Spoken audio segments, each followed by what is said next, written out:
similar thing that we see today. You see, maybe you see prominent Catholics and they are being openly disobedient, and there's nothing that says there's nothing to bring them to heel, so more people start following their bad example. So this council was called to reform some of those effects of that 18-year schism.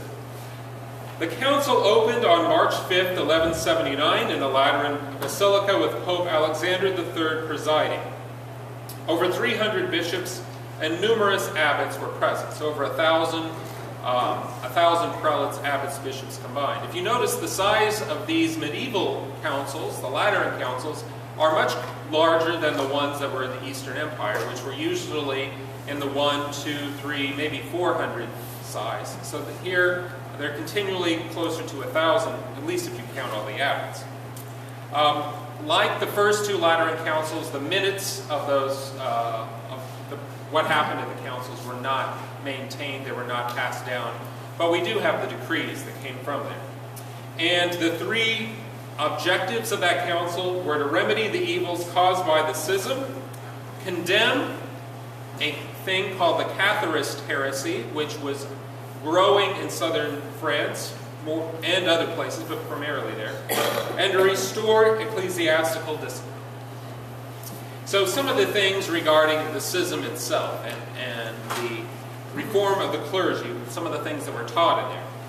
In canon, the first canon, we read, "We therefore decree that if by the enemy's sowing of nettles there be no full accord among the cardinals and their choice of the pontiff, and if 2/3 agree, 2/3 of the cardinals, and the other third will not yield, but presumes to dare another pontiff for itself, he shall be the Roman pontiff who is elected and acknowledged by the 2/3.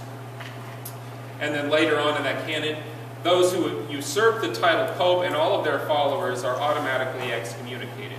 And this canon from the Third Lateran was the governing law for electing a Pope up until John Paul II. And John Paul II changed this canon in canon law so that after a number of ballots, if the cardinals are not able to reach a conclusion, then it's 50% plus 1.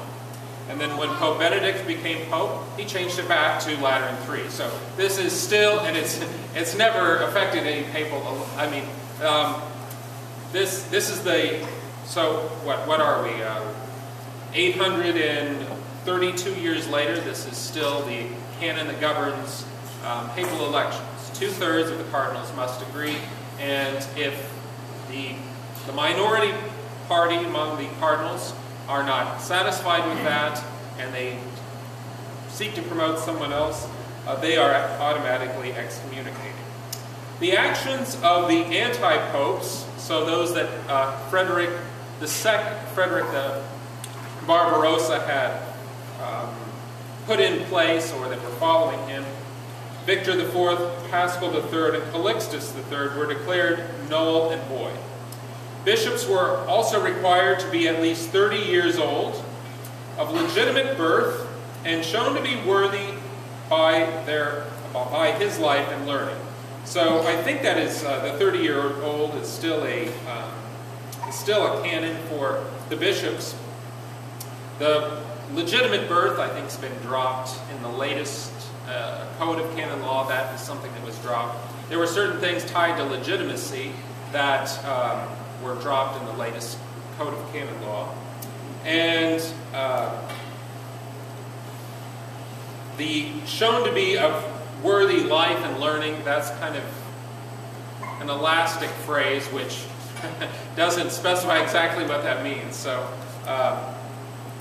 there was also in this particular canon, the third canon, similar requirements for priests, and that they be at least 25 years old, and other stipulations. And that one is also an existing canon in the church's code. Prelates were warned against suspending or excommunicating people without first issuing warning. So an immediate excommunication Some things are excommunicable offenses by law or by simple fact that they happen. So someone who procures an abortion or someone who assists in that willingly, that's an automatic. You don't have to wait for a sentence to be passed down. If you physically assault the Pope, you don't have to wait for a sentence to be passed down. There are certain things that fall in this category, but then there are others that require a decision to be made, right? So if you have a bishop or a priest who is teaching heresy, there should first be an investigation, a questioning of him, a warning that it shouldn't be something rash. Okay? There were canons that concerned the treatment of benefices and provisions for clerics, so their incomes, and make sure that you don't have priests who are either starving or, because of lack of funds, start doing unseemly things. So that's a lot of these canons in the Middle Ages reflect the use of property within the church, which may not be as interesting. I don't know, maybe to some of you it's more interesting, but there's not a lot of theological points here, but it's about the good administration of the goods of the church and their just administration and proper management of that to which the people of God have entrusted the church with. Provisions were also made for the free education of poor young men in cathedral schools. So this is, you can see a response to a pastoral need within the church, the Third Lateran Council. Young men who want to, even if they're poor, to receive an education, are to be given that at a cathedral school. So a school attached to a cathedral, right? And the earnings of the diocese of the cathedral and its land holdings are to provide for them. There were certain canons regarding clerical life, canons regarding religious life. There were warnings to the Knights Templars and Hospitallers to abide by the canons of the church and the authority of the local bishop.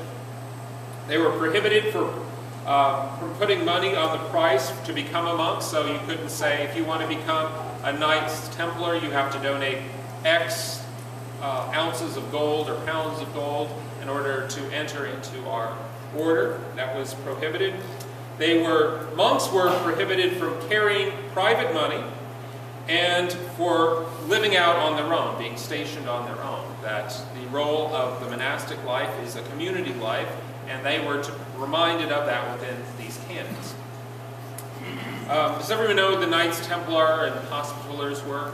They were orders that were founded shortly after the First Crusade to maintain the protection of the Holy Lands, to save the Hospitallers, as the name kind of suggests, to provide comfort and places of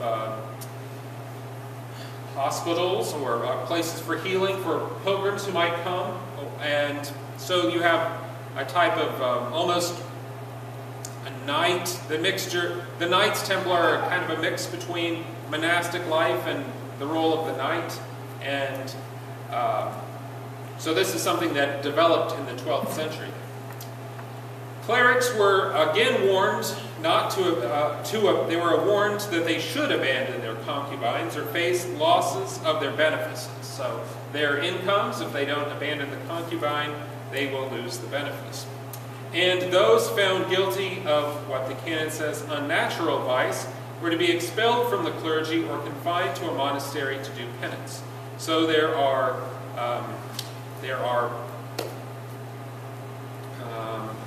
problems of clerical scandal in all ages. It's not something unique to the 21st century. Catharist and Albigensian heresy.